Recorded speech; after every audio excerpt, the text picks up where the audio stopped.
Good morning everyone मु कान्हा आज गुरुत्वपूर्ण खबर गुड़िक आपको जनइबी न्यूज गुड़िक भल लगे निश्चित भाव गोटे लाइक करी चैनल को सब्सक्राइब करने चलतु आज गुरुत्वपूर्ण खबर गुड़िक नजर पकाइबा। एबे पाणीपाग विभाग तरफ बड़ सूचना आसी एथर एप्रिल मासरे अधिक दिन हेबो ग्रीष्म प्रवाह अधिकांश समय रे तापमात्रा 40 डिग्री रु अधिक रहिबो बोली पाणीपाग विभाग पक्षरु सूचना मिली अछि। आसंता 4 रु 5 तारिख मध्यरे अत्यधिक गरम हेबो बोली पाणीपाग विभाग सूचना जारी करिछि एवं रातिरे भी अत्यधिक गरम अनुभूत हेबो बोली पाणीपाग सूचना देइछि। तेबे असह्य हेलाणी खरा एबेठार सकाळ 9टा परे घरु बाहरिबा मुस्किल होई पड़िछि। दिन 11टा सुधा पारद 35 डिग्री रु 37 डिग्री रहुछि। दिन 2टा सुधा 40 डिग्री तापमात्रा वृद्धि पाइबो बोली आशंका रहिअछि। तेबे आसंता 2 दिन मध्यरे तापमात्रा 4 डिग्री वृद्धि पाइबो बोली खबर मिली अछि। परवर्ती खबर पीएम किसान रो 17तम किस्ती टंका देबे सरकार।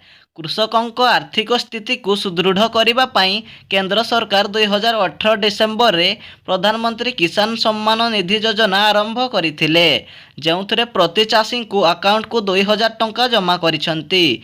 तेबे केंद्र सरकार वर्ष को प्राय 7 कोटी 24 लाख टंकार बजेट प्रस्तुत करिसंती जहाँ सीधा सड़क कृषकों अकाउंट को पठाजिबो। वर्तमान पीएम किसान योजनार 16तम किस्ती फेब्रुआरी 28 तारिख रे कृषकों अकाउंट रे जमा होइथिला किंतु जेउ माने 17तम किस्ती पई अपेक्षा करिसंती एही खबर सेमानंकु खुशी करि पारे। तेबे मार्च मासरे चर्चा हेउथिला जे एप्रिल मास तृतीय सप्ताह रे पीएम किसान टंका मिलिबो बोली। तेबे एप्रिल मास 20 तारिख मध्यरे 17तम किस्ती टंका पाई पारंती बोली सरकार घोषणा करिसंती। परवर्ती खबर पेट्रोल एवं डीजेल को नहीं आसीछि नुआ दर। तेबे भुवनेश्वर रे पेट्रोल लिटर प्रति 101 टंका रहिथिबा बेले डीजेल रो मूल्य 92 टंका रहिअछि। सही भली राजधानी दिल्ली रे पेट्रोल रो मूल्य लिटर प्रति 94 टंका रहिथिबा बेले डीजेल रो मूल्य 87 टंका रहिअछि। तबे अन्य शहर गुड़िक पेट्रोल एवं डीजेल रो दर कौनसी परिवर्तन होई नाही बोली खबर मिली अछि। परवर्ती खबर महिला को मिलिबो 15,000 टंका। केंद्र सरकार देशवासी अनेक योजना चलाउछंती जेउथरे अनेक लोकों को आर्थिक सहायता मिलुछि जहाद्वारा लोक माने निजर परिवार मध्य पोषि पारुछंती। तेबे भारत सरकार महिला मानंको पाई महिला सम्मान संचय प्रमाणपत्र योजना आरंभ करिछंती। तेबे एही योजना अनुसार एपर्यंत 8,630 कोटी टंका जमा करि सारिछंती। तेबे एही समय रे एही योजना अधीन रे मोट 14,83,980 खाता खोला जाइछि। यार अर्थ हेउछि महिला माने एही योजना रे अधिकरु अधिक विनियोग करुछंती। तेबे बालिका समते जेकोसी बयसर महिला माने मध्य 2 वर्ष कार्यकाल पाई सर्वनिम्न 100 टंका एवं सर्वाधिक 2 लाख टंका जमा करि पारिबे। तेबे केंद्र सरकार एही योजना चलाइबा पाई डाकघर एवं समस्त सरकारी बैंक रे पंजीकरण करि पारिबे। तेबे अधिकांश बैंक ऑनलाइन बैंक माध्यम रे एपर्यंत योजना प्रदान करू नाहंती। तेबे एही अकाउंट केवल ऑफलाइन माध्यम रे खोला जाई पारिबो बोली खबर मिली अछि। परवर्ती खबर सूर्यपराग जोगु स्कूल बंद रहिबो। सूर्यपराग पाई सरकार को बड़ घोषणा। एप्रिल मास 8 तारिख रे बंद रहिबो सबु स्कूल और कॉलेज। तेबे एप्रिल मास 8 तारिख रे दिन भी राति होई जिवो। एही दिन घटिबाकू जाउछि भयंकर सूर्यपराग।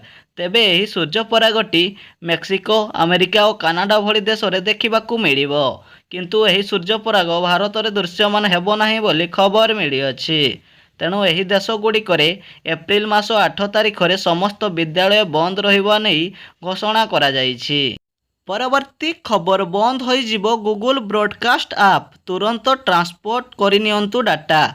जदि आपण गूगल पॉडकास्ट ऐप व्यवहार करुछंती तेबे होई जानतु सावधान। भिन्न भिन्न प्लेटफॉर्म एवं गूगल पाई पॉडकास्ट ऐप लोकप्रिय अटे। एथि मध्यरे गूगल पॉडकास्ट ऐप आज ठारू बंद करबाकू जाउछि। तेणु गूगल पॉडकास्ट ऐप रे थिबा समस्त डाटा अन्यत्र ट्रांसफर करिबा पाई कंपनी पक्षरु सूचना दिया जाइछि। परवर्ती खबर काम करूनी यूपीआई सर्विसेस। अकाउंट रो ऑनलाइन रे टंका पठाइबा पाई मुश्किल होई गलानी।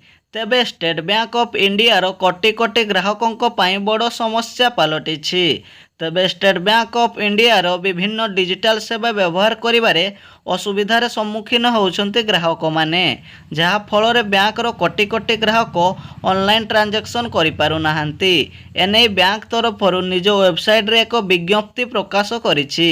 ତେବେ ଷ୍ଟେଟ୍ ବ୍ୟାଙ୍କ ଅଫ୍ ଇଣ୍ଡିଆ କହିଛି ଯେ ୟୁପିଆଇର ସିଷ୍ଟମରେ ସାମାନ୍ୟ ସମସ୍ୟା ଦେଖାଯାଇଥିବାରୁ ଟ୍ରାଞ୍ଜାକ୍ସନ୍ ପାଇଁ ଅସୁବିଧା ହେବ ଏବଂ ଡିଜିଟାଲ ସେବାରେ ଟଙ୍କା ନେଣଦେଣ କଲାବେଳେ ବି ସମସ୍ୟା ଦେଖାଯିବ ବୋଲି ଷ୍ଟେଟ୍ ବ୍ୟାଙ୍କ ଅଫ୍ ଇଣ୍ଡିଆ ପକ୍ଷରୁ ଖବର ମିଳିଅଛି। ପରବର୍ତ୍ତୀ ଖବର, ବିସିଏସ୍ ଜାରି କଲା ନୂଆ ନିୟମ। ବିମାନ ଉଡ଼ାଣ ବିଳମ୍ବ ହେଲେ ବାହାରକୁ ଯାଇପାରିବେ ଯାତ୍ରୀ। ବିମାନ ଯାତ୍ରା ସମ୍ବନ୍ଧୀୟ ଏକ ନୂଆ ଗାଇଡଲାଇନ୍ ଜାରି କରାଯାଇଛି। ତେବେ ଯଦି ବିମାନ ଚଳାଚଳ ପାଇଁ ବିଳମ୍ବ ହୁଏ କିମ୍ବା କୌଣସି ଜରୁରୀ ପରିସ୍ଥିତି ଉପୁଜେ, ତେବେ ଯାତ୍ରୀମାନେ ବିମାନବନ୍ଦର ପ୍ରସ୍ଥାନ ଫାଟକରୁ ବାହାରକୁ ଯାଇପାରିବେ। ଏହି ଗାଇଡଲାଇନ୍ ପରେ ଯାତ୍ରୀମାନେ ଅଯଥା ସମସ୍ୟାର ସମ୍ମୁଖୀନ ହେବେ ନାହିଁ ଏବଂ ବିମାନ ଭିତରେ ସେମାନଙ୍କୁ ଘଣ୍ଟା ଘଣ୍ଟା ଅପେକ୍ଷା ମଧ୍ୟ କରିବାକୁ ପଡ଼ିବ ନାହିଁ ବୋଲି ଖବର ମିଳିଅଛି। ପରବର୍ତ୍ତୀ ଖବର, ବିଜେପି ଘୋଷଣା କଲା ବିଧାନସଭା ପ୍ରାର୍ଥୀ ତାଲିକା। 2024 ନିର୍ବାଚନ ପାଇଁ 112ଟି ବିଧାନସଭା ଆସନରେ ପ୍ରାର୍ଥୀ ଘୋଷଣା କଲା ବିଜେପି।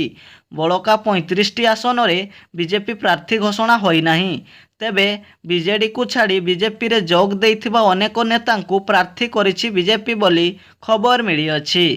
ପରବର୍ତ୍ତୀ ଖବର, କଂଗ୍ରେସ ଜାରି କଲା ପ୍ରାର୍ଥୀ ତାଲିକା। ତେବେ କାହାକୁ ଟିକେଟ୍ ମିଳିଲା, ଚାଲନ୍ତୁ ଜାଣିନେବା। ସାରା ଦେଶରେ ନିର୍ବାଚନର ବିଗୁଲ ବାଜି ସାରିଛି।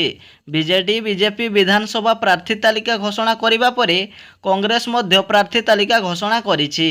ତେବେ 49ଟି ଆସନ ପାଇଁ ପ୍ରାର୍ଥୀ ଘୋଷଣା କରିଛି କଂଗ୍ରେସ। ପଦ୍ମପୁରରୁ ଟଙ୍କଧର ସାହୁ, ରାଉରକେଲାରୁ ବୀରେନ୍ଦ୍ର ନାଥ, ପାଟଣାଗଡ଼ରୁ ଅନିଲ ମେହେର ଏମିତି ଅନେକ ନେତା ନିର୍ବାଚନ ଲଢ଼ିବେ ବୋଲି କଂଗ୍ରେସ ଘୋଷଣା କରିଛି। ପରବର୍ତ୍ତୀ ଖବର, ଲୋକସଭା ନିର୍ବାଚନ ପାଇଁ ଘୁଞ୍ଚିଲା ପରୀକ୍ଷା। ତେବେ ସମଗ୍ର ଦେଶରେ 7ଟି ପର୍ଯ୍ୟାୟରେ ଲୋକସଭା ନିର୍ବାଚନ ହେବ। ଏପ୍ରିଲ ମାସ 19 ତାରିଖରୁ ଆରମ୍ଭ ହୋଇ ଜୁନ ମାସ 1 ତାରିଖ ପର୍ଯ୍ୟନ୍ତ ନିର୍ବାଚନ ଚାଲିବ। ତେବେ ଏଥିପାଇଁ ଅନେକ ପରୀକ୍ଷାର ତାରିଖ ପରିବର୍ତ୍ତନ କରାଯାଇଛି।